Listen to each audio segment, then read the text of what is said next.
So Naomi and Ruth had returned to Bethlehem. This was the town that Naomi had travelled from when they had run out of food. But this was not where Ruth was from. Ruth was from Moab, but she had insisted that she come back with Naomi to Bethlehem now that the food had returned. The only problem that Naomi and Ruth had was that they needed to find a way to get hold of some food. You see, they didn't have much money, and both of their husbands had died, so they didn't exactly have anybody to help them get food or help them pay or help provide. So they came up with a plan. Ruth was going to go to a field nearby, and she was going to ask the workers in the field if she could go behind them and pick up any bits of grain or any bits of barley that they had dropped on the floor. Anything that they didn't want, any leftovers, any bits that slipped through their fingers, Ruth was going to pick up, gather, and take home for her and Naomi to eat.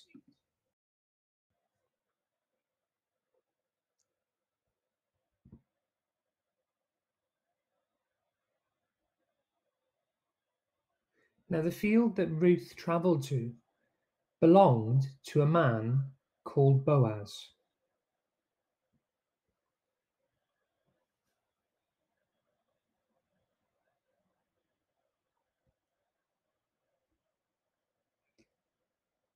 Ruth went around the field on her hands and knees behind the harvesters, picking up anything that they dropped. And it just so happened that that day Boaz was walking around his field, probably watching his workers, checking that they were okay, and checking that everything was happening as it should happen in his field. As he looked out over his field, he spotted a woman down on her hands and knees, collecting the grain that had been dropped by the harvesters. He turned to his staff and said, "Who is that woman?" One of his harvesters said, "That lady is the lady from Moab. She's the one who returned to this town with Naomi. She asked us if she could pick up the grain that we had dropped, and she's been working very hard." Boaz went across to Ruth. "Stay in these fields," Boaz told her. "I have told the men not to lay a hand on you, not to harm you, but to look after you. When you get thirsty, help yourself to the water jars that the men have filled up." Ruth bowed down before Boaz. She asked him, "Why are you treating a foreigner, someone from another country, so kindly?" Boaz replied, "I've heard about all that you have done for Naomi since her husband and your husband died, how you have come to live with a people that are not your own." You see, it turned out that Boaz was actually a relative of Naomi's. He was related to her, and he understood the kindness that Ruth had shown her in sticking with her and refusing to let her go back to Bethlehem on her own.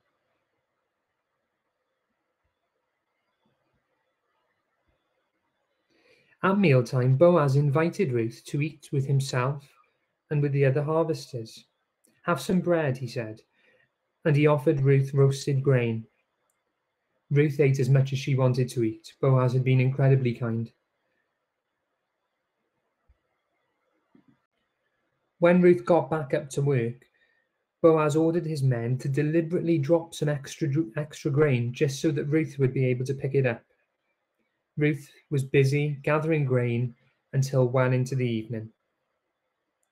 By the time Ruth returned home, Naomi couldn't believe how much grain she had returned with, nearly 13 kilograms of grain. She also brought Naomi food left over from the meal that she had had with Boaz and the harvesters. Naomi asked her, "Where did you work today? Who has been this kind to you?" Ruth replied, "The man's name was Boaz." Naomi was overjoyed. "He is a close relative," she said, "and now he's looking after us when we're in need." From that point on, Ruth carried on gathering grain in the fields belonging to Boaz. She stayed close to the other people in the field and worked very hard day after day, making sure that she and Naomi had just enough to eat.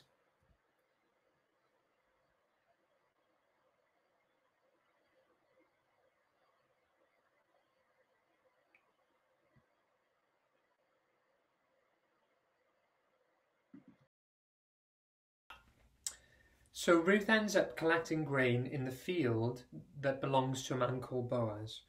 Now, Boaz could have been anybody. Boaz could have been uh, a tough and unkind man. Boaz could have been a careless man. Boaz could have been a man who treated his staff unfairly. Boaz could have been a man who could have turned around and told Ruth to go away and get out of his field and stop taking the grain that his staff were allowing to drop to the floor. But Boaz was none of those characters, was he? Boaz was none of those men. Boaz was a relative of Naomi's. And not only that, Boaz was an incredibly kind man. That wasn't a coincidence. That didn't happen by chance. Ruth could have ended up collecting grain from anybody's field, and there would have been more than one field, and there would have been more than one man who owned those fields. Ruth could have ended up in any one of them. But she didn't. She ended up in Boaz's field, a kind man, a man who was going to allow her to collect the grain that she needed, a man that was going to go on to take care of her, and a man who was related to Naomi, a man who cared for Naomi just like Ruth cared for Naomi, a man who, because he cared for Naomi, was going to allow Ruth to look after Naomi. This was all part of God's plan. When Elimelech and Naomi left Bethlehem, back at the beginning of this story, we learned that even though bad things had happened to Naomi, it didn't mean that God had lost control. God was in control of everything that was happening. And we see that again in this story. God is in control. God had planned for Ruth to end up in that specific field. And God had planned for the owner of that field to be the man Boaz. God had planned for it to not just be some other random guy's field. God had planned that it was going to be Boaz's field, the relative of Naomi's, and a good and kind and caring man. You see, God has a plan in this story. God had a plan right back in the very beginning. Even when Elimelech and Naomi left Bethlehem, it was part of God's plan. Even when incredible sadness takes over Naomi's life, it's still part of God's plan. And when Naomi tells Orpah and Ruth to turn around and go back to Moab while she goes the other way to Bethlehem, it was part of God's plan that Orpah would listen and go back to Moab and leave Naomi for good.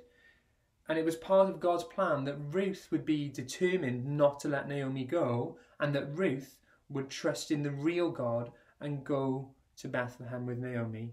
And now it's God's plan that when Naomi and Ruth are in need of help, in need of support, Ruth is going to end up in the field of a kind relative of Naomi's. God has a plan. God still has a plan today. We can't always understand God's plans, but God has plans and God is in control, and the proof is in this story.